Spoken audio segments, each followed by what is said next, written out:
17 বছর 17 বছর এগুলো করে গেছে আওয়ামী লীগ। এগুলো করে কি হয়েছে? কি রাখতো? আমার নিরাপত্তার জন্য আমি যদি রাখি, আগামীকালকে যদি আমেরিকার মতো ভারত আমাদের উপর করে, কি দিয়া প্রতিরোধ করব? বলেন না, কি দিয়া প্রতিরোধ করব? 71-এর চেতনা দিয়া, হ্যাঁ, চেতনার ট্যাবলেট বিক্রি করিয়া, বাঙালি চেতনা দিয়া, হ্যাঁ, ব্রিটেন, জার্মানি, ইতালি, এরপরে ভারত, এরপরে আরো যত রাষ্ট্র আছে, এগুলো আমাদেরকে আমাদের বাড়িঘর পাউডার বানায় ফেলবে আর আমাদেরকে বলবে ওম শান্তি, ইসলাম মানে শান্তি, তোমরা সন্ত্রাসী হয়ে না, তোমরা মৌলবাদী হয়ে না, মানে খালি সব ঠেক খারাপ দিকগুলো মুসলমানদেরকে দিবে। পুরো পৃথিবীতে সবচাইতে বেশি মানুষ, আচ্ছা আপনি বলেন আমেরিকার কি আশ্চর্য কথা, মানে আপনাদের এলাকায় সবচেয়ে বেশি যে লোকটা সবচেয়ে বেশি মানুষের মারে, যে লোকটা সবচেয়ে মানুষের নির্যাতন করে, নিপীড়ন করে, মানুষের বউরে খারাপ কাজ করে, সব করে, কিন্তু হ্যাঁ হইল এলাকার মধ্যে সবচেয়ে বড় দানবী, সবচাইতে বড় ভালো মানুষ। কল্পনা করতে পারে? ভণ্ডামিরও তো একটা লিমিট থাকা দরকার। 17 বছর এগুলো করে গেছে আওয়ামী লীগ। এগুলো করে কি হয়েছে? 17 বছরে আপনার বাবার মূর্তি, আপনার বাবার সব জায়গায় মূর্তি বানাইলেন, বল্টু লাগাইয়া, সেনাবাহিনী, পুলিশ, র্যাব, বিজিবি সবার এই বুকের মধ্যে ছোট ছোট বল্টু লাগাইয়া দিয়ে দিলেন। দেখেন নাই আপনারা? দেয় নাই? এই বল্টু লাগাই এখানে দিলেন, কি হইলো? 17 বছরে যা করলেন 17 মিনিট চাইতে পারে নাই, কল্লা জড়িয়া মারছে টান, মূর্তি হয়ে গেছে খান। লাভ হয়েছে কোনো? ভণ্ডামিরও তো একটা লিমিট থাকা দরকার। এরপরেও এরা কি বিশ্ব মানবতার মুক্তির দূত, মানে এদের লেবাস কি? বিশ্ব মানবতার মুক্তির দূত। তারা শান্তি চায় আর আমাদেরকে বলে আপনারা হলেন ওম শান্তি দল, মুসলমান শান্তির ধর্ম, আপনারা এগুলো বলবেন না, উগ্র কথা বলবেন না। নাউজুবিল্লাহ। আমাদের দেশে কওমে লূতের কাজ প্রমোট করবার চেষ্টা করা হবে। মানবাধিকার কমিশনের আড়ালে বাংলাদেশে সমকামিতাকে প্রমোট করবার চেষ্টা করা হবে। নাউজুবিল্লাহ। বাক স্বাধীনতার কথা বলে বাংলাদেশে আল্লাহ এবং তার রাসূলকে নিয়ে, ইসলামকে নিয়ে কটূক্তির মত প্রকাশের স্বাধীনতা দেওয়া হবে। আর আমাদেরকে বলা হবে নরম থাকার জন্য। এই জন্য আপনাদের কাছে মুসলমান এই ঘটনাগুলো তুলে ধরলাম। আল্লাহ রাসূল সাল্লাল্লাহু আলাইহি ওয়াসাল্লামকে আল্লাহ বলেছেন লা তা'তাদিরু কাদ কাফারতুম বা'দা ঈমানিকুম। আপনি বলেন আল্লাহ এবং তার রাসূলকে নিয়ে, দ্বীনকে নিয়ে, কোরআনকে নিয়ে যদি কেউ কটূক্তি করে, লা তা'তাদিরু, তার কোনো উযর পেশ করা, তার কোনো উযর, আপত্তি, তার কোনো বক্তব্য গ্রহণ করা হবে না। কাদ কাফারতুম বা'দা ঈমানিকুম, সে ঈমান আনার পর কুফরি করেছে, কাফের হয়ে গেছে। সম্মানিত মুরব্বিয়ানে আযম, প্রিয় যুবক ভাইরা, স্নেহের ছোট ভাইরা, পর্দানিশীন শ্রদ্ধেয়া মা ও বোনেরা, আল্লাহ রাব্বুল আলামিনের দরবারে অসংখ্য অগণিত শুকরিয়া যে মহান রব্বুল আলামিন আপনাকে আমাকে এই আনসিজনাল প্রোগ্রামেও এত সুন্দর আবহাওয়ার মধ্যে সুযোগ করে দিয়েছেন কোরআনের কথা শোনার, কোরআনের কথা বলার। এই জন্য একবার রব্বে কাবার দরবারে কালিমাতুশ শুকুর আদায় করে স্বতঃস্ফূর্ত আওয়াজ করে বলি আলহামদুলিল্লাহ। বৈরী আবহাওয়া, প্রায় দিনই বৃষ্টি হয়, প্রচন্ড জ্বর হয়। আলহামদুলিল্লাহ যে আজকের আবহাওয়াটা আমাদের জন্য খুবই সুন্দর, শুকরিয়ার বিষয় না? আল্লাহ পাক আমাদেরকে এই সুন্দর পরিবেশ করে দিয়েছেন, এজন্য আবারও অন্তঃস্থল থেকে একবার কালিমাতুশ শুকুর আদায় করে বলি আলহামদুলিল্লাহ। প্রিয় হাজিরিন, প্রিয় উপস্থিতি, আল্লাহ রাব্বুল আলামিন আজকে আমাদেরকে এই বালুকগাছি, পুটিয়া, রাজশাহীতে একত্রিত করেছেন। আল্লাহ তাআলার কাছে এর জন্য শুকরিয়া আদায় করেছি। আমি আপনাদের সামনে সূরাতুত তাওবার 65 নম্বর আয়াতে কারিমা তিলাওয়াত করেছি। আমরা জানি আল্লাহ রাব্বুল আলামিন রহিম, আল্লাহ রাব্বুল আলামিন রহমান, আল্লাহ রাব্বুল আলামিন অত্যন্ত দয়ালু, দয়ার সাগর। আল্লাহ রাব্বুল আলামিন অনেক দয়াবান। পৃথিবীর সমস্ত মানুষের দয়া একত্রিত করলেও আল্লাহর দয়ার এক বিন্দু পরিমাণ সমান হবে না। আল্লাহ পাক তার বান্দাদেরকে যেই পরিমাণ ভালোবাসেন, সেটাও পৃথিবীর সমস্ত ভালোবাসাকে একত্রিত করলেও একে অপরের প্রতি ওই ভালোবাসার কাছে কোনো মূল্যই থাকবে না। অথচ আমরা পৃথিবীতে কি দেখি, মা বাবা সন্তানকে কি পরিমাণ ভালোবাসে, মহাব্বত করে, করে কি করে না, অনেক মহাব্বত করে। কিন্তু আল্লাহর ভালোবাসার কাছে মা বাবার ভালোবাসা কোনো তুলনাই চলে না। সুবহানাল্লাহ, আল্লাহ পাক তার বান্দাকে এত বেশি ভালোবাসেন। অথচ মা বাবার ভালোবাসা দেখলেই অবাক হয়ে যায়। মানে জীবন দিয়ে হলেও একজন বাবা মা তার সন্তানকে ভালোবাসতে চায়, মানে নিজের জীবনের চাইতেও নিজের জীবনের পরোয়া করে না, মায়া করে না, একজন সন্তানকে এত বেশি ভালোবাসে। মা বাবা যেমন এত ভালোবাসার পরেও মাঝে মাঝে সন্তানকে শাসন করেন, ঠিক তেমনি ভাবে আল্লাহ রাব্বুল আলামিনেরও দুইটা সাইড আছে। আমরা যেটা বেশি শুনি, রহিম, রহমান, দয়ালু, দয়ার সাগর, একটা রেহাল দিয়ে এটা হাঁটুর নিচে চলে যায়। তো ঠিক তেমনি ভাবে আল্লাহ রাব্বুল আলামিন, ওনার একটা নাম আছে আল কহ্হার। উনি খুব রাগান্বিত হন, কঠোর হন। দয়ার যেমন ওনার অপরিসীম দয়া, তেমনি ভাবে কঠোর হলে উনি ভয়ঙ্কর শাস্তিও দেন। সুবহানাল্লাহ। এজন্য কোরআনের যত জায়গায় দেখবেন যে জান্নাতের আলোচনা আছে, ঠিক তত জায়গায় জাহান্নামের আলোচনা আছে। জান্নাতের আলোচনার পাশাপাশি কিসের আলোচনা আছে? জাহান্নামের আলোচনা আছে। আশার কথা বললে, কোনো কিছু দেওয়ার কথা বললে, আল্লাহ তাআলা ভালোবাসার কথা বললে সেখানে খৌফের কথাও বলেন, ভয়ের কথাও বলেন, ভয়ও দেখা। এটার কারণ কি? কারণ হলো মানুষকে আপনি কখনোই, মানুষ ফিতরাতান এমন ভাবে আল্লাহ পাক সৃষ্টি করেছেন, মানুষকে আপনি কোনো এক্সাইট দিয়া নিয়ন্ত্রণ করতে পারবেন না। কেমন? শুধু ভালোবাসা দিয়া আপনি আপনার বাচ্চাটাকেও নিয়ন্ত্রণ করতে পারবেন না। মাঝে মাঝে শাসনও লাগে, লাগে কি লাগে না? যেমন আমার মামা আজকে গাড়িতে একটা ঘটনা শুনাইতেছিল যে ওনার বাবু ওনার বাচ্চা খুব আদর করে সবাই, তো ঠান্ডা লাগছে, জ্বর, ঠান্ডা, এরপরেও সে পানির মধ্যে হাত দিতেছে, পানি উঠাইতেছে, ঠান্ডা পানি। এখন ঠান্ডা পানিতে যদি আরো হাত দেয়, আরো ঠান্ডা পানি উঠায়, তাইলে এই বাচ্চার জ্বর কমবে না বাড়বে?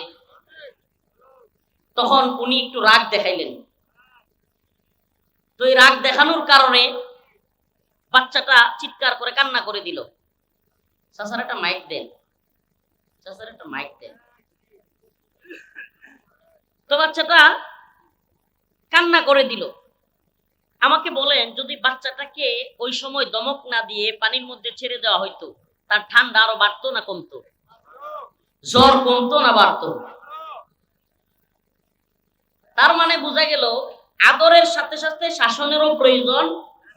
মানুষকে আল্লাহ পাক সৃষ্টি করেছেন এমন ভাবে যে মানুষকে নিয়ন্ত্রণ করতে হলে শুধু ভালোবাসা দেওয়া হয় না, আবার শুধু শাসন দেওয়া হয় না। আমাদের আল্লাহ মাফ করুক, অনেক গার্ডিয়ানরা বেশি বেশি শাসন করে, অনেক উস্তাদরা ছাত্রদেরকে বেশি বেশি শাসন করে, ওই ছাত্রকে আরো নষ্ট করে ফেলে। এটা কথা মনে রাখবেন, শাসন করে সে, সুহাগ করে যে। শাসন করে সে, সুহাগ করে যে। আদর করবে, যে ভালোবাসবে, সেই লোকেরই অধিকার আছে বাচ্চাকে শাসন করা। কিন্তু যে শাসন করে শুধু, আদর করে না, সুহাগ করে না, ওর শাসন কোনোদিন কাজে লাগবে না। উল্টা ওর শাসন বুমেরাং হবে, উল্টা ওই বাচ্চা আরো মানসিকভাবে উল্টা হয়ে যাবে, মানসিকভাবে হিটলারের মন মানসিকতার হবে। হিটলারের জিন্দেগি বললে পাওয়া যায়, এগুলো তো আর কোরআন হাদিস না, বাস্তবতা আল্লাহ পাক ভালো জানে। যে ওর মা নাকি মারা গেছিল, ওর সৎ মা ওকে লালন পালন করতে গিয়ে অনেক কষ্ট দিছিল। ও ওই রাগান্বিত হইতে হইতে হইতে হইতে আস্তে আস্তে মানসিকভাবে এমন হার্ড হয়ে গেছিল। আপনি দেখবেন যে কোনো সংসারে যদি মা মারা যায়, বাচ্চাদেরকে অতিরিক্ত শাসন করে সৎ মা কিংবা বাবা বা সংসারের কেউ, ওই বাচ্চাগুলো দেখবেন মানসিকভাবে খুব রাগান্বিত হয় এবং খুব রাগী হয়, জেদি হয়। প্রিয় ভাইরা আমার, বন্ধুগণ আমার, এই কথাগুলো বলবার উদ্দেশ্যটা একটু পরে আমার এই আয়াতের আলোচনার সাথে ঢুকলেই বোঝা যাবে। ডাক্তার বাবা মার কথা বললাম। ডাক্তাররা কি করেন? ডাক্তারদের দুইটা দিক। একটা দিক, ডাক্তারদেরকে প্রাথমিকভাবে ডাক্তারিতে যখন নেওয়া হয়, তাকে যখন নার্সিং করা হয় বা তাকে যখন কোর্স করে বা তাকে যখন শিক্ষা দেয়, তখন প্রথমেই বলে তুমি রোগীর সাথে গিয়া প্রথমেই সুন্দর করে ব্যবহার করবা। আসসালামু আলাইকুম, কেমন আছেন, মুস্কি হাসি দিবা, আপনার শরীরটা কেমন, ঠিক আছে কিনা, খাওয়া দাওয়া করছেন কিনা। একজন ডাক্তার যখন একজন রোগীকে এইভাবে সালাম দেয়, সুন্দর ব্যবহার করে, তখন কিন্তু ওই রোগীর মনটা ভালো হয়ে যায়, ভয় থাকে না। ওই যেই ডাক্তার সালাম দেয়, সুন্দরভাবে কথা বলে ব্যবহার করে, ওই ডাক্তারে কিছুক্ষণ পর যখন শুনে কিংবা যখন ওই পরীক্ষা নিরীক্ষা করে পাওয়া যায় যে তার অপারেশন লাগবে, কি লাগবে, অপারেশন লাগবে, তখন সেই ডাক্তারই ছুরি কাঁচি নিয়া অপারেশন থিয়েটারে গিয়া ওই ডাক্তার ছুরি কাঁচি নিয়া তাকে অপারেশন থিয়েটারে নিয়ে অপারেশন করে কি করে না? সুবহানাল্লাহ। এই দুনিয়াকে উদাহরণগুলো কেন বললাম জানেন? আল্লাহ পাক এমন ভাবেই এই দুনিয়া, এই তামাম পৃথিবী সৃষ্টি করেছেন এবং এই সিস্টেমকে আল্লাহ পাক এমন ভাবে তৈরি করে রাখছেন যে এখানে দুইটা জিনিসই লাগবে। এই জন্য প্রিয় ভাইরা আমার, বন্ধুগণ আমার, আল্লাহ রাব্বুল আলামিন রহমান রহিম যেমন বলেছেন, দয়ার সাগর বলেছেন, আদরের কথা, ভালোবাসার কথা যেমন বলেছেন, শাসনের কথাও বলেছেন, জান্নাতের কথা যেমন বলেছেন, জাহান্নামের কথাও বলেছেন। ইসলামের মধ্যে উদারতা শিক্ষা দেওয়া হয়, মানবতার শিক্ষা দেওয়া হয়, ভালোবাসার শিক্ষা দেওয়া হয়। ঠিক তেমনি ভাবে যদি কেউ আল্লাহ এবং তার রাসূলকে নিয়ে কটূক্তি করে, আল্লাহ এবং তার রাসূলকে নিয়ে, দ্বীনকে নিয়ে, ইসলামকে আঘাত করে কেউ কথা বলে, সেখানেও ভালোবেসে দরদ দিয়া মায়া দিয়া কথা বলেন নাই। আল্লাহ রাব্বুল আলামিন সেই জায়গায় সুস্পষ্টভাবে বলে দিয়েছেন, ওয়ালা ইন সাআলতাহুম লা ইয়াকুলুন্না ইন্নামা কুন্না নাখুযু ওয়া নালআব ওয়ালা ইন সাআলতাহুম লা ইয়াকুলুন্না ইন্নামা কুন্না নাখুযু ওয়া নালআব কুল আবিল্লাহি ওয়া আয়াতিহি ওয়া রাসূলিহি কুনতুম তাস্তাহজিউন।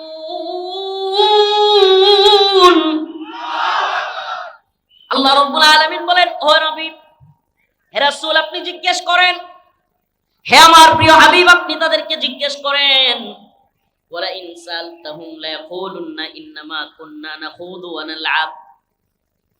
একটু আজকের আয়াতের আলোচ্য বিষয় বুঝবার জন্য একটা ঘটনা বলি। এক মজমার ভিতরে কোরআনের আলোচনা হচ্ছে। কি হচ্ছে? কোরআনের আলোচনা হচ্ছে। এমন সময় এক লোক বলতেছে, এই কোরআন পাঠকারীরা কতই না মিথ্যুক, নাউজুবিল্লাহ। এক লোক বলতেছে, কোরআন তিলাওয়াত যারা করে এরা মিথ্যুক, এরা পেটুক, এরা এর মধ্যে ভীতু কাপুরুষ, নাউজুবিল্লাহ। এক সাহাবী তার ওই কথা শুনে ফেললেন।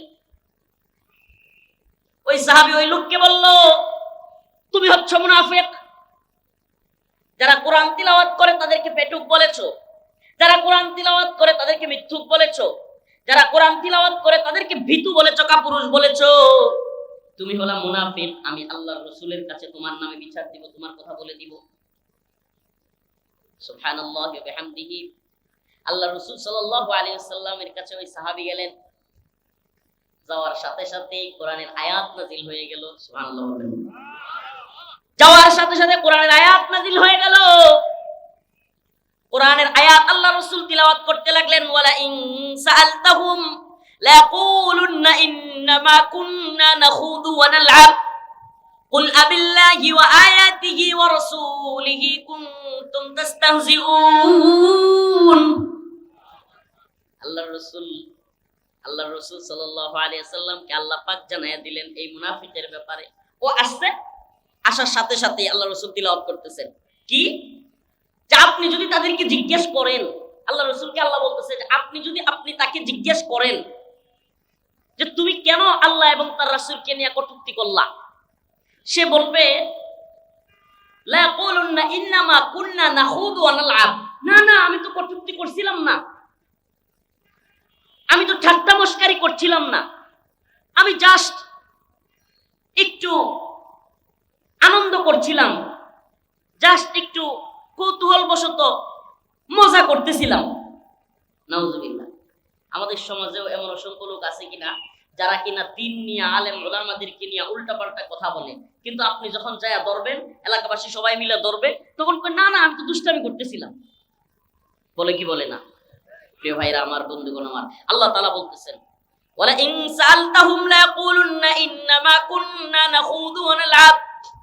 আপনি যদি তাদেরকে জিজ্ঞেস করেন, আপনি যদি তাদেরকে বলেন যে তোমরা কি কুল আবিল্লাহি ওয়া আয়াতিহি ওয়া রাসূলিহি কুনতুম তাস্তাহজিউন, যে আল্লাহ, তার কোরআন, তার রাসূলকে নিয়ে মজা করতেছিলাম। আল্লাহ নিজে বলতেছেন, সে আপনি যদি তারে জিজ্ঞেস করেন তুমি এত ভয়ঙ্কর কথা কেন বললা, কোরআন তিলাওয়াতকারীকে মৃত্যুক বললা, কোরআন পাঠকারীকে ভীতু বললা, কোরআন পাঠকারীকে তুমি পেটুক বললা, এগুলো তুমি কেন বললা? আপনি যদি তাকে জিজ্ঞেস করেন, সে বলবে কুল আবিল্লাহি, সে বলবে ইয়া ইন্নামা কুননা নাখুদু ওয়া নালআব, আমি তো মজা করতেছিলাম। আল্লাহর রাসূলকে আল্লাহ বললেন, হে রাসূল আপনি বলেন কুল আবিল্লাহ ওয়া আয়াতিহি ওয়া রাসূলিহি কুনতুম তাস্তাহজিউন, তুমি কি আল্লাহ এবং তার রাসূলকে নিয়ে কটূক্তি করছিলে? লা তা'তাদিরু ক্বাদ কাফারতুম বা'দা ঈমানিকুম, লা তা'তাদিরু ক্বাদ কাফারতুম বা'দা ঈমানিকুম, কোনো উযর আপত্তি দেখাবে না, কোনো উযর আপত্তি গ্রান্টেড তোমার গ্রহণ করা হবে না। ক্বাদ কাফারতুম বা'দা ঈমানিকুম, তুমি ঈমান আনার পর কুফরি করেছো। চিন্তা করছেন? আল্লাহ বলছেন তোমার কোনো উযর আল্লাহকে নিয়া, তার রাসূলকে নিয়া, কোরআন নিয়া, দ্বীন নিয়া টিটকারি করার পর, মজা করবার পর কোনো উযর আপত্তি গ্রহণ করা হবে না, তুমি ঈমান আনার পর কুফরি করে ফেলছো। তাইলে আমরা এই কিছুক্ষণের আলোচনা নাই একটা জিনিস ক্লিয়ার হলাম যে আল্লাহ পাক যেমন দরদি, আল্লাহ পাক যেমন জান্নাতের কথা বলেন, আল্লাহ তাআলা যেমন আশার কথা বলেন, আল্লাহ পাক যেমন মানুষকে সুখ শান্তির কথা বলেন, আল্লাহ তাআলা যেমন আমাদেরকে ভালোবাসার কথা বলেন, তেমনি ভাবে আল্লাহ পাক অপরাধের কারণে বান্দার প্রতি গরম হন। আমি কি আমার কথা বুঝাইতে পারতেছি না? আপনারা কি আমার কথা শুনতেছেন? আল্লাহ পাক গরম হন। সুবহানাল্লাহি ওয়া বিহামদিহি। আপনারা মক্কা বিজয়ের কথা শুনেছেন কিনা? আল্লাহ রাসূল সাল্লাল্লাহু আলাইহি সাল্লাম মক্কা বিজয় করলেন, মুহূর্তটা কেমন আপনারা একটু বলি, মুহূর্তটা কেমন? মনে করেন একদল লোক আপনারে আহত করলো, আপনার সন্তানকে করলো, আপনার সামনে আপনার স্ত্রীকে লাঞ্ছিত করলো, এলাকায় নাউজুবিল্লাহ নির্যাতন করলো, নিপীড়ন করলো, এরপরেও তার খায়েশ মিটে নাই, শেষ পর্যন্ত আপনার এলাকা থেকে আপনার পরিবার, আপনি সহ সবাইকে তাড়িয়ে দিল, আপনি আপনার রাষ্ট্রে থাকতে পারবেন না, অন্য এক দেশে চলে গেলেন। একবার কল্পনা করেন, অন্য ওই দেশে যাওয়ার পর আপনি সংগঠিত করলেন লোকজনকে, আপনি সংগঠিত হলেন, তারপর আবার আপনি পূর্বের দেশ বিজয়ী করলেন, ফিরে আসলেন। আমারে বলেন, ওই যেই লোক আপনার বাড়িঘর থেকে তাড়াইছে, যেই লোক আপনাকে আঘাত করছে, যেই লোক আপনার স্ত্রীকে নির্যাতন করছে, আপনি তাকে ক্ষমা করতে পারবেন? সুবহানাল্লাহি ওয়া বিহামদিহি, সুবহানাল্লাহি ওয়া বিহামদিহি। ইন্না ফাতাহনা লাকা ফাতহাম মুবিনা। আল্লাহ রাব্বুল আলামিন আল্লাহর রাসূলকে সুস্পষ্ট বিজয় দান করেছিল। মক্কা নগরী থেকে যে সাহাবায়ে কেরাম সহ আল্লাহর রাসূলকে বিতাড়িত করা হয়েছিল, সাহাবায়ে কেরাম হত্যা করা হয়েছিল, তাদের সন্তানদের হত্যা করা হয়েছিল, তাদের স্ত্রীদেরকে লাঞ্ছিত করা হয়েছিল। আল্লাহর রাসূল মক্কা থেকে মদিনায় হিজরত করে তার নিজের ভূমি থেকে বিতাড়িত হয়ে ওই দেশে গেলেন। ওই দেশে গিয়া সংগঠিত হলেন, ঈমানের দাবিতে সাহাবায়ে কেরামকে সংগঠিত করলেন। আবার যখন সংগঠিত হইয়া একত্রিত হইয়া মক্কা বিজয় করলেন, আল্লাহ রাব্বুল আলামিন কেমন রাসূল পাঠাইলেন, সুবহানাল্লাহ, আল্লাহর রাসূল সমস্ত কাফেরদেরকে ক্ষমা ঘোষণা করে দিলেন।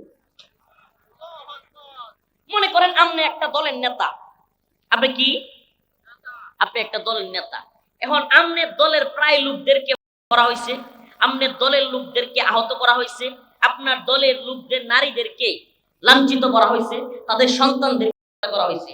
এখন আপনার দল বিজয়ী হয়েছে, এখন আপনি বললেন যে আমি সবারে মাফ করে দিলাম, কারো কোনো বদলা নিব না। আমি চ্যালেঞ্জ করলাম, পৃথিবীতে কোন দলের নেতা নাই যে দলের নেতাকে ওই নেতার কর্মীরা মানবে?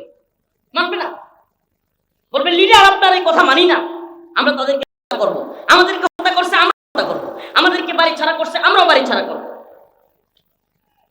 সাম্প্রতিক সাম্প্রতিক একটা উদাহরণ দিই, তাইলে বুঝবেন। আশরাফ গানী সরকারের হাত থেকে মুসলমানদের দখলে নিয়ে আসছে। আপনারা দেখছেন কিনা, খেয়াল আছে কিনা, ছিল মোল্লাদের উপরে নিপীড়ন চালাইছিল। এরা বিমানের চাক্কা ধইরা পর্যন্ত চলে যেতে চাইছিল। মানে বিমানে তো উঠছেই, যেগুলা বিমানে উঠতে পারে নাই ওগুলা ডরায় গিয়া চাক্কায় ধরছে। কি জন্য ধরছে? সর্বনাশ হয়ে যাবে। দেখেন নাই বাংলাদেশেও একদল যখন বুঝছে যে 17 বছরের ক্ষমতা শেষ, সবগুলো ভাব দাদা 14 গোষ্ঠী মিলিয়া 300 এমপি সহ সব পালাইছে। পৃথিবীর ইতিহাসে মনে হয় এমন নজির নাই যে সব আসনের এমপিরা পালাইছে। মন্ত্রী, এমপি, প্রধানমন্ত্রী, রাষ্ট্রপতি, স্পিকার, এই কি বলে ইমাম সহ পালাইছে। জাতীয় মসজিদের খতিব সহ পালাইছে। তাইলে আপনি চিন্তা করেন, আল্লাহ রাসূল সাল্লাল্লাহু আলাইহি ওয়াসাল্লাম যখন সাহাবায়ে কেরামকে নিয়ে বিজয় করলেন, এর চাইতেও বেশি নির্যাতন আল্লাহ রাসূলকে তার সাহাবীদেরকে করা হয়েছিল। কিন্তু যখন তিনি ফিরে আসলেন, কি বললেন?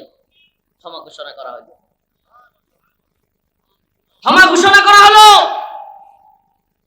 কিন্তু ইল্লা আল্লাহর রাসূলকে যে গালি দিয়েছিল, এই এত ক্ষমার ভিতরেও আল্লাহর রাসূল বললেন যে আমাকে, আমার আল্লাহকে এবং দ্বীনকে উপহাস করত, গালাগালি করত, এদের কোনো ক্ষমা নেই। সুবহানাল্লাহ বলবেন না? এই জিনিসটা বোঝানোর জন্যই আজকের আলোচনা। যে আমরা মনে করি ইসলামে খালি নরমি নরমি ভাব, ইসলাম মানে শান্তি শান্তি। আমাদেরকে টনকে টন, হ্যাঁ, ব্রিটেন, জার্মানি, ইতালি, এরপরে ভারত, এরপরে আরো যত রাষ্ট্র আছে, এগুলো আমাদেরকে আমাদের বাড়িঘর পাউডার বানায় ফেলবে আর আমাদেরকে বলবে ওম শান্তি। ইসলাম মানে শান্তি। তোমরা হয়ে না, তোমরা মৌলবাদী হয়ে না, মানে খালি সব ঠেক খারাপ দিকগুলো মুসলমানদেরকে দিবে। পুরো পৃথিবীতে সবচাইতে বেশি মানুষ, আচ্ছা আপনি বলেন আমেরিকার কেউ, কি আশ্চর্য কথা, মানে আপনাদের এলাকায় সবচেয়ে বেশি যে লোকটা খুনি করে, যে লোকটা সবচেয়ে বেশি মানুষের মারে, যে লোকটা সবচেয়ে মানুষের নির্যাতন করে, নিপীড়ন করে, মানুষের বউরে খারাপ কাজ করে, সব করে, কিন্তু হ্যাঁ হইল এলাকার মধ্যে সবচেয়ে বড় দানবী, সবচাইতে বড় ভালো মানুষ। কল্পনা করতে পারে? ভণ্ডামিরও তো একটা লিমিট থাকা দরকার। এরপরেও এরা কি বিশ্ব মানবতার মুক্তির দূত, মানে এদের লেবাস কি বিশ্ব মানবতার মুক্তির দূত। তারা শান্তি চায় আর আমাদেরকে বলে আপনারা হলেন ওম শান্তি দল, মুসলমান শান্তির ধর্ম, আপনারা এগুলো বলবেন না, উগ্র কথা বলবেন না। নাউজুবিল্লাহ। আমাদের দেশে কওমে লূতের কাজ প্রমোট করবার চেষ্টা করা হবে। মানবাধিকার কমিশনের আড়ালে বাংলাদেশে সমকামিতাকে প্রমোট করবার চেষ্টা করা হবে। নাউজুবিল্লাহ। বাক স্বাধীনতার কথা বলে, বাক স্বাধীনতার কথা বলে বাংলাদেশে আল্লাহ এবং তার রাসূলকে নিয়ে, ইসলামকে নিয়ে কটূক্তির মত প্রকাশের স্বাধীনতা দেওয়া হবে। আর আমাদেরকে বলা হবে নরম থাকার জন্য। এই জন্য আপনাদের কাছে মুসলমান এই ঘটনাগুলো তুলে ধরলাম। আল্লাহ রাসূল সাল্লাল্লাহু আলাইহি ওয়াসাল্লামকে আল্লাহ বলেছেন লা তা'তাদিরু কাদ কাফারতুম বা'দা ঈমানিকুম। আপনি বলেন আল্লাহ এবং তার রাসূলকে নিয়ে, দ্বীনকে নিয়ে, কোরআনকে নিয়ে যদি কেউ কটূক্তি করে, লা তা'তাদিরু, তার কোনো উযর পেশ করা, তার কোনো উযর আপত্তি, তার কোনো বক্তব্য গ্রহণ করা হবে না। কাদ কাফারতুম বা'দা ঈমানিকুম, সে ঈমান আনার পর কুফরি করেছে, কাফের হয়ে গেছে। আল্লাহ রাসূলের জামানায় এক কাফের, নাম হইল কাব বিন আশরাফ, ইহুদিদের বড় নেতা, দুর্গের মধ্যে থাকতো। কিসের মধ্যে? আগে প্রাচীন কালে দুর্গ ছিল, এখন তো আর দুর্গ নাই। এখন বড় বড় নেতাদের বাড়ি আছে কিছু দুর্গের মতো, সব দিকে দেয়াল দেয়া, মানে মানুষ ঢুকতে পারবে না। প্রাচীন কালে দুর্গ ছিল, সব দিকে বাউন্ডারি দেয়া থাকতো, বাউন্ডারির মধ্যে ঘেরা থাকতো। ওই দুর্গের ভিতরে প্রাচীন কালের নেতারা থাকতো। ইহুদিদের নেতার নাম ছিল কাব বিন আশরাফ। কি নাম ছিল? আমি আগে এই ঘটনা একটু শেষ করে নিই। মক্কা বিজয়ের পরে আল্লাহ রাসূল সাল্লাল্লাহু আলাইহি সাল্লাম সবাইকে ক্ষমা করেছিলেন, কিন্তু যারা আল্লাহ রাসূলকে গালি দিত, যারা আল্লাহর নবীকে কটূক্তি করত, আল্লাহর রাসূল বললেন এদের কোনো ক্ষমা নাই, এদের সবাই। সুবহানাল্লাহ। এখন কিছু লোক দেখবেন বলবেন হুজুর আপনারা যে এইসব কথা বলেন, বয়ান করেন, আল্লাহ রাসূল কি জীবনে কাউকে মারতে বলছে? নাউজুবিল্লাহ। এগুলা মিথ্যা কথা। এগুলা কি? দ্বীনের প্রয়োজনে মরতেও হবে, দ্বীনের প্রয়োজনে ইসলামের হবে। ও বা আমারে সিনা টান করে দিব, আমারে আমারে মারো, ইসলাম মানে শান্তি, ভাই আসো তোমাকে জড়াইয়া ধরি, এটার নাম ইসলাম। আল্লাহ রাসূল সাল্লাল্লাহু আলাইহি ওয়াসাল্লাম করেন নাই? সাহাবায়ে কেরাম করেন নাই? আরে শুধু করে নাই এমন না মিয়া, আল্লাহর নবীর একজন সাহাবী এমন নাই সুবহানাল্লাহ। আজ পর্যন্ত এই ঘটনা শুনছেন? আল্লাহর নবীর একজন সাহাবীও বাকি নাই যিনি মুজাহিদ ছিলেন না, সবাই হাফেজ ছিলেন না, সবাই কারি ছিলেন না, সবাই মুহাদ্দিস ছিলেন না, সবাই শায়খুল হাদিস ছিলেন না, কিন্তু আল্লাহর নবীর একজন সাহাবী ওমান দেখাইতে পারবেন না যিনি নাই। সুবহানাল্লাহ বলবেন না? অতএব আমাদের রাসূল সাল্লাল্লাহু আলাইহি ওয়াসাল্লাম, আমাদের সাহাবায়ে কেরাম মসজিদে মিম্বর দেখেন না, আমরাও মিম্বর রাখি। মিম্বর কি ঘর? আমাদের মিম্বর হলো ওই যে মাইক রাখার লেগে। আর মিম্বর করাই হয়েছিল মসজিদের সামনের যে ফাঁকা জায়গা, এখানে সমস্ত মুসল্লিরা নামাজ পড়তো। সুবহানাল্লাহ বলবেন না? কি রাখতো? আমার নিরাপত্তার জন্য আমি যদি রাখি, আগামীকালকে যদি আমেরিকার মতো ভারত আমাদের উপর করে, কি দিয়া প্রতিরোধ করব? বলেন না, কি দিয়া প্রতিরোধ করব? ৭১-এর চেতনা দিয়া, হ্যাঁ, চেতনার ট্যাবলেট বিক্রি করিয়া, বাঙালি চেতনা দিয়া, এই যে উৎসবের নামে এতটি মূর্তি বানাইয়া, পহেলা বৈশাখের নামে শয়তানি দিয়া, এই চেতনা দিয়া বাংলাদেশের চারুকলার মধ্যে চেতনা বিক্রি হয়, এই চেতনার ট্যাবলেট বিক্রি কইরা এই ভারতের মূর্তির মতো, সনাতন ধর্মাবলম্বীদের মূর্তির মতো বানাইয়া কয় বাঙালি চেতনা। নাউজুবিল্লাহ। বাঙালি চেতনা, হাজার বছরের মুসলিমদের চেতনা হলো মসজিদ, চেতনা হলো মাদ্রাসা, চেতনা হলো কোরআন, চেতনা হলো ঈমান। আমাদের চেতনা মূর্তির চেতনা না, আমাদের চেতনা মূর্তি চেতনা। মুসলমানদের চেতনায় কোনো মূর্তি বানানোর চেতনা নাই। মুসলমানদের নবী সমস্ত মূর্তিকে পৃথিবীতে এসেছিলেন। আমাদের চেতনার নামে হিন্দুদের চেতনা ডুপ্লিকেট চেতনা দিয়ে দেয়। দেখবেন পয়লা বৈশাখ আসলে নাউজুবিল্লাহ কিছু আসবে, চেতনার নামে মূর্তি বানাবে, ওই 10 হাইত্যা 12 হাইত্যার পরে যে উতুম পেঁচা বানাবে, আরো কতটি বানায় ডাকডোল পিটে মিছিল করবে, এটার নাম নাকি বাঙালি চেতনা। নাউজুবিল্লাহ। এরা হিন্দুয়ানি সংস্কৃতি বাংলাদেশে আবির্ভাব ঘটাইতে চায়। 17 বছর এগুলো করে গেছে আওয়ামী লীগ। এগুলো করে কি হয়েছে? 17 বছরে আপনার বাবার মূর্তি, আপনার বাবার সব জায়গায় মূর্তি বানাইলেন, বল্টু লাগাইয়া। সেনাবাহিনী, পুলিশ, র্যাব, বিজিবি সবার এই বুকের মধ্যে ছোট ছোট বল্টু লাগাইয়া দিয়ে দিলেন। দেখেন নাই আপনারা? দেয় নাই? এই বল্টু লাগাই এখানে দিলেন, কি হইলো? 17 বছরে যা করলেন 17 মিনিট চাইতে পারে নাই, কল্লা জড়িয়া মারছে টান, মূর্তি হয়ে গেছে খান খান। লাভ হয়েছে কোন? অথচ 1500 বছর আগে একজন লোক পৃথিবীতে আগমন করেছিল, 1500 বছর আগে। এখনো যেই লোক পৃথিবী থেকে চলে গেছেন 1500 বছর আগে, যার কোনো ছবি নাই, সারা পৃথিবীতে একটা মূর্তি নাই, ভাস্কর্য নাই, সারা পৃথিবীতে কোনো টাকার মধ্যে ছবি নাই, অফিস আদালতে ছবি নাই, পৃথিবীর কোথাও ছবি নাই, কিন্তু সেই লোকটাকে নিয়ে একবার কেউ কটূক্তি করলে, রাজা হোক, মন্ত্রী মিনিস্টার হোক, পৃথিবীর সবচেয়ে বড় ক্ষমতাসীন লোক হোক, এই পৃথিবীতে ওই লোককে নিয়ে একটা কথা বললে 150-200 কোটি মুসলমান একত্রে চিৎকার দিয়ে ওঠে, পৃথিবীর সমস্ত ক্ষমতাসীনদের তখতে তাউস নড়ে যায়। একটা ছবির দরকার হয় নাই।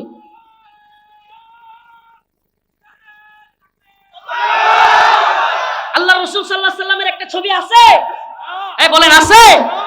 ভাস্কর্য আছে, মূর্তি আছে, কিছু লাগে নাই। চেতনার ট্যাবলেটও বিক্রি করা লাগে নাই, মানুষকে বাধ্য করা লাগে নাই। সুবহানাল্লাহ। 1500 বছর চলে গেছে, মুহাম্মদ আরবির ভালোবাসা মানুষের অন্তরের ভিতরে এমন ভাবে, সুবহানাল্লাহ, এখনো যে কেউ আল্লাহর নবীর নিয়ে কটূক্তি করলে পুরো পৃথিবী একবারে গায়ে পড়বে। এই গোটা পৃথিবীর তথাকথিত ঘোড়ার ডিমের সুপার পাওয়াররা সহ ভয় পায় যে মুসলমানদের একটা জায়গায় মুসলমানদের কোনো স্যাক্রিফাইস নাই, মুসলমান এই জায়গায় স্যাক্রিফাইস করা যাবে না। আল্লাহর নবীকে নিয়ে যে গালি দিবে, মান সাব্বা নাবিয়ান ফাকতুলু, আল্লাহর নবীকে গালি দেওয়ার শাস্তি পৃথিবীতে থাকবার অধিকার নাই। প্রিয় ভাইরা আমার, কথাগুলো কেন বললাম? শুরু থেকে আপনাদেরকে বোঝানোর চেষ্টা করলাম ইসলামে ভালোবাসার কথা আছে, মানবতার কথা আছে, দরদের কথা আছে। কোন অমুসলিমও যদি অসুস্থ হয় তাকে চিকিৎসা দেওয়ার কথা আছে। কোন অমুসলিমও যদি নাউজুবিল্লাহ দর্শিতা হওয়ার চান্স থাকে তাকে বাঁচানোর কথা বলা আছে। বুঝেন, আমাদেরকে এই শিক্ষা দেওয়া হয়েছে। কিন্তু আমাদের রাসূলকে নিয়ে, দ্বীনকে নিয়ে কেউ বাড়াবাড়ি করবে, আমাদের ইসলামকে নিয়ে, আল্লাহকে নিয়ে, আল্লাহ রসুলকে নিয়ে কেউ কটূক্তি করবে, তাকে ছাড় দেওয়া হবে? ছাড় দেওয়া যাবে? অসম্ভব। তাকে ছাড় দেওয়া যাবে না, কখনো ছাড় দেওয়া যাবে না। ছাড় ততক্ষণ চলবে, ছাড় ততক্ষণ চলবে যতক্ষণ সে ইসলামের গণ্ডির ভিতরে থাকে। কথা বুঝতে পারছেন? মুহাম্মদ বিন মাসলামা, একটা মজলিস হচ্ছে, সুবহানাল্লাহ। আল্লাহ রাসূল বললেন যে এদের কোনো ক্ষমা নাই। এর মধ্যে একজনের নাম হলো কাব বিন আশরাফ। একজনের নাম কি? আচ্ছা, কাব বিন আশরাফের ঘটনার আগে আরেকটু ছোট্ট একটা ঘটনা বলি। আল্লাহ রাসূল সবাইকে ক্ষমা ঘোষণা করলেন। আল্লাহ রাসূল সাহাবীদের বললেন যে যারা আমাকে এবং আল্লাহকে গালি দিছে, আল্লাহ এবং তার রাসূলকে গালি দিছে, এদের ক্ষমা নাই। এদেরকে যেখানে পাবা, পারলে পৃথিবীর কোন ইসলামিক স্কলার এ কথা মিথ্যা প্রতিপন্ন করুক, আল্লাহ রাসূল বলেছেন যে আল্লাহ এবং তার রাসূলকে গালি দিয়েছে তাকে ক্ষমা করবা না। এমনকি কাবার গিলাফ ধরেছিল একজন। কাবার গিলাফ কোথায়? ইবনে কতল। নাম কি? ইবনে কতল নামে এক মুশরিক মালউন আল্লাহ রাসূলকে কটূক্তি করত। ও গিয়া ভয়ে কাবার গিলাফ ধরে রাখছে। কাবা শরীফের আশপাশে হেরেমের ভিতরে মুসলমানরা কাউকে কি করে না, মারে না, এই ডরে যে ওখানে গিয়ে ধরে রাখছে। সাহাবায়ে কেরাম বললেন, ইয়া রাসূলুল্লাহ, ইবনে কতল তো ভয়ে গিয়া কাবার গিলাফ ধরে রাখছে, এখন কি করব? আল্লাহ রাসূল বললেন, ও যদি কাবার গিলাফও ধরে রাখে, ও রাসূলকে গালি দিয়েছে। সুবহানাল্লাহ বলবেন। কাব বিন আশরাফ ইহুদিদের বড় নেতা, দুর্গের ভিতরে থাকতো। এই বদমাইশ এত বড় সড় চেহারা ছিল, হাদিসের মধ্যে আসছে তৎকালীন আরবে কাব বিন আশরাফের মতো মানুষ পাওয়াই কঠিন ছিল। এত বড় দামরা, একবারে বডি লম্বা, সব বিশাল মানুষ। 7-8 জন 10 জন তার সাথে পারবে না যুদ্ধ করে, এরকম শক্তিশালী মানুষ। কাব বিন আশরাফ আল্লাহ রাসূলকে কটূক্তি করত, গালি দিত। আল্লাহ নবী শুধু গালি দিত না, নাউজুবিল্লাহ, আল্লাহ রাসূল সাল্লাল্লাহু আলাইহি সাল্লামকে নিয়ে কবিতা বানাইতো, কটূক্তিমূলক কবিতা, নাউজুবিল্লাহ, ব্যঙ্গচিত্র, ব্যঙ্গ করে কবিতা লিখতো। আল্লাহ রাসূল সাল্লাল্লাহু আলাইহি সাল্লাম মজলিসের ভিতরে সাহাবায়ে কেরামকে বললেন, হে আমার সাহাবারা, তোমাদের মধ্যে কে আছো যে কাব বিন আশরাফ? সুবহানাল্লাহ বলেন। আশা প্রকাশ করতেছে, আশা। মুহাম্মদ বিন মাসলামা রাদিয়াল্লাহু আনহু দাঁড়ায় গেলেন, ইয়া রাসূলুল্লাহ, আপনি কি পছন্দ করেন আমি কাব বিন আশরাফকে হত্যা করি? আল্লাহ রাসূল বললেন, হ্যাঁ। তখন মুহাম্মদ বিন মাসলামা বললেন, ইয়া রাসূলুল্লাহ, তাইলে আমারে একটু অনুমতি দেন, আমি একটু গাল গল্প করব, খুশ গল্প করব, মানে বানায়া গল্প আছে না, বানায়া সিনা ইচ্ছা, এগুলা বলবো, এগুলার অনুমতি দেন। সুবহানাল্লাহ বলবেন, আল্লাহ রাসূল মিথ্যা গল্প বলার অনুমতি দিলেন? হ্যাঁ দিলেন। সুবহানাল্লাহ। কেন দিলেন? যুদ্ধ কৌশলের নাম, যুদ্ধের নাম। যদি সব সত্য কথা বলে দেন প্রতিপক্ষকে, তাহলে আপনি জিততে পারবেন? আপনার প্রতিপক্ষকে যদি জানায় দেন আপনি কোথায় সব সত্য কথা বলে দেন, তাহলে কি আপনি যুদ্ধে জিততে পারবেন? আল্লাহ রাসূল সাল্লাল্লাহু আলাইহি সাল্লাম বললেন, ঠিক আছে, অনুমতি দেওয়া হলো। কাব বিন আশরাফের কাছে মুহাম্মদ বিন মাসলামা রাদিয়াল্লাহু আনহু তার সাথে আরো 2-3 জনকে নিয়ে গেলেন। একজনের নাম সম্ভবত আবু নাইলা রাদিয়াল্লাহু আনহু। ওনারা গেলেন, গিয়া কাব বিন আশরাফকে বললেন, কাব, আর বলিও না, মুহাম্মদকে নিয়ে খুব পেরার মধ্যে আছি, ঝামেলার মধ্যে আছি। কই কি হইছে? কই আর বলিও না, যাকাত দিতে দিতে মুহাম্মদ রে আমরা শেষ হয়ে যাচ্ছি। নাউজুবিল্লাহ। মানে ওই যে আল্লাহ রাসূল বলছিল যে অনুমতি নিয়ে আসছে, বলতেছে যে মুহাম্মদ রে যাকাত দিতে দিতে একটা, মানে আমরা তো গরিব হয়ে যাচ্ছি। কাব খুশি হয়ে গেল। কাব বলছে, কি আগেই বলছিলাম না মুহাম্মদের সাথে থাকতো না, এখন দেখছো? তখন কাব বিন আশরাফকে মুহাম্মদ বিন মাসলামা রাদিয়াল্লাহু আনহু বললেন, ঠিক আছে, তাইলে আমাদেরকে কিছু কর্জে হাসানা দাও, হাওলাত কিছু দাও, আমাদের ঘরে খাদ্য নাই, কিছু খাবার জিনিস দাও, খাবার সামগ্রী দাও। ওই সময়ে বন্ধকের রীতি ছিল, আপনি কারো কাছ থেকে হাওলাত নিলে ওই সময় বন্ধক রাখতো, কোনো জিনিস বন্ধক রাখা লাগতো। হাদিসের কথা বলছি, কোনো নিজস্ব কিচ্ছা কাহিনী নয়। কাব বিন আশরাফ বলল, তাইলে তুমি তোমার বউকে বন্ধক দাও। নাউজুবিল্লাহ। খাবার নিতে পারবা কিন্তু তোমার বউরে বন্ধক দাও। কাব বিন আশরাফ তো আগেই বললাম বিশাল বড় দেহের মানুষ ছিল। মুহাম্মদ বিন মাসলামা রাদিয়াল্লাহু আনহু বললেন, এই মিয়া, তুমি যে লম্বা মানুষ, তোমার যে শরীর, তোমার কাছে বউ বন্ধক দেওয়া যাবে না, অন্য কিছু বলো। কয় তোমার বাচ্চাদেরকে বন্ধক দাও। কয় না, সেটাও না। তখন মুহাম্মদ বিন মাসলামা বললেন, তরবারিগুলো, তৎকালীন সময়ে তরবারি খুব মূল্য ছিল, ডাল তলোয়ারের খুব মূল্যায়ন ছিল। মুহাম্মদ বিন মাসলামা বললেন, ঠিক আছে, ডাল তলোয়ার গুলো বন্ধক রাখলাম। কাব বিন আশরাফের কাছে, এই বাঁশিওয়ালা কে, এত বাঁশি বাজায়? কাব বিন আশরাফের কাছে মুহাম্মদ বিন মাসলামা রাদিয়াল্লাহু আনহু ডালগুলো জমা রাখলেন। কাব বিন আশরাফের কাছ থেকে কিছু জিনিস নেবেন। সুবহানাল্লাহ ওয়া বিহামদিহি। কৌশল করলেন। কাব বিন আশরাফ সেও সরল মনে চিন্তা করলো, আরে মুহাম্মদ রে যে লোকেরা গালি দেয়, যে লোকেরা মুহাম্মদ রে গালি না, যে লোকেরা মুহাম্মদের বিরুদ্ধে কথা বলতেছে, এরা তো আমার লোক। তখন কাব বিন আশরাফ তার দুর্গ থেকে বাইর হইল। কি করলো? তার দুর্গ থেকে বের হইল। আল্লাহ রাসূলের ওই সাহাবী মুহাম্মদ বিন মাসলামা রাদিয়াল্লাহু আনহু, হাদিসের মধ্যে আসছে, কাব বিন আশরাফকে একটু পাম দিলেন। পাম বাংলা ভাষায় সবাই বুঝে, এখন তো পাম খুব চলতেছে বাজারে, মানে পাম দিয়ে দুনিয়া চলতেছে বর্তমানে। ওয়ার্ডের নেতা ইউনিয়নের নেতারে পাম দেয়, ইউনিয়নের নেতা থানার নেতারে পাম দেয়, থানার নেতা জেলার নেতারে পাম দেয়, জেলার নেতা বিভাগের নেতারে পাম দেয়, বিভাগীয় নেতা জাতীয় নেতাদেরকে পাম দেয়। এভাবে পাম দিয়া তেল দিয়া তেলেসমাতি চলতেছে। যদিও দেশে তেল নাই, কিন্তু পামের তেল আছে। তো মুহাম্মদ বিন মাসলামা রাদিয়াল্লাহু আনহু উনি কাব বিন আশরাফকে বললেন, কাব, তুমি তোমার চুলের মধ্যে কি সুগন্ধি ব্যবহার করো? তুমি যে চুলের মধ্যে এত সুঘ্রাণ আসতেছে, এত সুঘ্রাণ তোমার চুল থেকে আসতেছে, কি সুগন্ধি ব্যবহার করো? লম্বা মানুষ, চুলের সুগন্ধি, মানে তার চুল থেকে ঘ্রাণ আসতেছে, শুই না একবার খুশিতে গদগদ হয়ে গেল, খুব খুশি হয়েছে। লম্বা মানুষ এমনিও পাম দিলে খুব খুশি হয়, লম্বা মানুষ একটু ব্যাকল টাইপের হয়।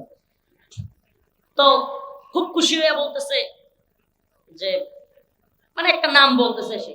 তখন মুহাম্মদ বিন মাসলামা রাদিয়াল্লাহু আনহু বললেন, তোমার মাথা থেকে একটু সুগন্ধি নিব, তুমি তোমার মাথাটা একটু আগায় দিবা, তোমার মাথার এত সুন্দর ঘ্রাণ, একটু আগায় দাও। মানে আসলে কথা হইলো কি জানেন, মনে করেন 6 ফুট লম্বা এই মুড়া তাজা মানুষটা যদি ধরাশায়ী করতে হয়, পরে কিন্তু যুদ্ধ করে ধরাশায়ী করা যাবে। পরে ওইভাবে ধরাশায়ী করতে গেলে পরিস্থিতি ভিন্ন হইতে পারে, এমনকি ও আঘাত কইরা ওনাকেও মারা ফেলতে পারে। এই জন্য উনি কৌশল করলেন। এক পর্যায়ে কাব বিন আশরাফ বুঝতে পারলো না, সে খুশিতে সে কল্লাটা মুহাম্মদ বিন মাসলামা রাদিয়াল্লাহু আনহুর দিকে আগায়া দিল, যে নাও সুগন্ধি নাও, মানে মাথা থেকে সে ঘ্রাণ নিবে। যেমনে আগায়া দিছে, মুহাম্মদ বিন মাসলামা রাদিয়াল্লাহু আনহু এমনি পেঁচ দিয়া ধরছে। দইরাই অন্যদেরকে বললেন, দাও বেটা খুব, সুবহানাল্লাহ, একেবারে জাগাই দিছেন।